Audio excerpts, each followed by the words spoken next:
পিয়কৰ দুলিয়াগাঁও খেতিপথাৰত মন্ত্ৰী অতুল বৰা চৰহা পোকৰ উপদ্ৰৱৰ খেতিপথাৰৰ পৰিদৰ্শন যোৰহাট জিলাত ৩১৯ হেক্টৰ কৃষিভূমিত চৰহা পোকৰ উপদ্ৰৱ ২৮১ হেক্টৰ কৃষিভূমিত চৰহা পোকৰ পৰা পৰিত্ৰাণ পাবলৈ কৃষি বিভাগৰ পৰা চেষ্টা চলোৱা হৈছে কৃষি মন্ত্ৰীগৰাকীৰ লগত ভৱেন ভৰালী জিলায়ুক্ত জিলা কৃষি বিষয়া উপস্থিত থাকে খেতিপথাৰৰ পৰা পোনে পোনে ঢেকিয়া খোৱা বৰ নামঘৰত চাকি বন্তি দি আশীৰ্বাদ গ্ৰহণ কৰে মন্ত্ৰী অতুল বৰাই ভাদ মাহত আমি যেতিয়াই পাৰোঁ প্ৰায় আমি ঢেকীয়াখোৱা নামঘৰত শৰাই আগবঢ়াওঁ আজিও আহিলোঁ ভাল লাগিলে ৰাইজৰ সমাৱেশ ঘটিছে আমাৰ সকলো আছে প্ৰাৰ্থনা জনাইছোঁ ৰাইজৰ মংগলৰ কাৰণে ইতিমধ্যে যিহেতু আপুনি কৃষি বিভাগৰ মন্ত্ৰী হয় গতিকে দেখা গৈছে যে চৰহা পোকৰ খেতিত তাৰো কিবা আশীৰ্বাদ হোৱা চাওক সমগ্ৰ অসমত এতিয়া ৫,৯৯৯ হেক্টৰ মাটিত বিভিন্ন ধৰণৰ পোক পতংগ লাগিছে কিছুমান ঠাইত চুৱামিং কেটাৰপিলাৰ হৈছে আৰু ইয়াত এইটো হিস্পা বুলি কয় হিস্পা চৰহা পোক মই নিজেও গৈ আজি ঢেকীয়াখোৱা নামঘৰৰ পৰা নতি দূৰত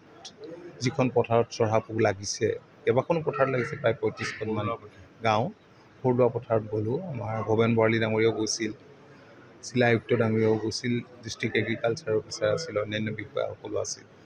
ৰাইজৰ লগত কথা বতৰা পাতিলোঁ ৰাইজে কৈছে এনেকুৱা মাজে মাজে হয় প্ৰত্যেক বছৰে নহ'লেও মাজে মাজে হয় কিন্তু বিভাগৰ তৰফৰ পৰা যিমানখিনি পৰা যায় ছাপোৰ্ট দিয়া হৈছে ৩১৯ হেক্টৰ মাটিত এনেধৰণৰ পোক পতংগৰ আক্ৰমণ চলিছে কিন্তু প্ৰায় ২৮৫ বিঘামান মাটিত ইতিমধ্যে কেমিকেল ব্যৱহাৰ কৰি পেলাই এতিয়া লাহে লাহে ভাললৈ আহিছে মোৰ বিশ্বাস যে সেইখিনি নিশ্চয় নিয়ন্ত্ৰণ কৰিব পৰা যাব কাৰণ আমাৰ ৰাজ্যখন এখন কৃষিপ্ৰধান ৰাজ্য আৰু গৰিষ্ঠ সংখ্যক ৰাইজেই কৃষক গতিকে মানুহে কপালৰ ঘাম মাটিত পেলাই যথেষ্ট কষ্ট কৰে এহাতে প্ৰাকৃতিক দুৰ্যোগটো আছেই প্ৰত্যেক বছৰে বানপানীয়ে যথেষ্ট ক্ষয়ক্ষতি কৰে বানতো বহুত ক্ৰপ এৰিয়া ডেমেজ হ'ল আকৌ যদি এনে পোক পতংগৰ আক্ৰমণত খেতিয়কে লোকচানৰ সন্মুখীন হ'বলগীয়া হয়তো ডাঙৰ কথা আমি এইবাৰ প্ৰধানমন্ত্ৰী ফচল বীমা যোজনাৰ ওপৰত বিশেষভাৱে গুৰুত্ব আৰোপ কৰিছোঁ আৰু আমি কৃষকক যিমান পাৰোঁ স্প্ৰেয়াৰ লগতে কেমিকেল যিমানখিনি প্ৰয়োজন ইতিমধ্যে বিভাগৰ তৰফৰ পৰা দিয়া হৈছে আৰু সময়ে সময়ে সমগ্ৰ ৰাজ্যখনত যিকেইখন জিলাত ১৬-১৭খনমান জিলাত হৈছে গতিকে আমি যোগাযোগ কৰি আছোঁ আৰু যাৱতীয় ব্যৱস্থা ল'বৰ কাৰণে কৃষি বিভাগৰ বিষয়াসকলক নিৰ্দেশ দিয়া হৈছে অসম আদিত্য টিয়ক NKS হুণ্ডাইলৈ স্বাগতম নৰ্থ ইষ্টৰ প্ৰথম GDSI 2.0 ফিচাৰ্ছ ডিলাৰ হৈছে NKS হুণ্ডাই অত্যাধুনিক সা সুবিধাৰে তৈয়াৰী most আপডেটেড হুণ্ডাই ডিলাৰ এতিয়া ডিব্ৰুগড়ত আমাৰ NKS হুণ্ডাই ডিলাৰত open sales consultant room customer ৰুমৰ লগতে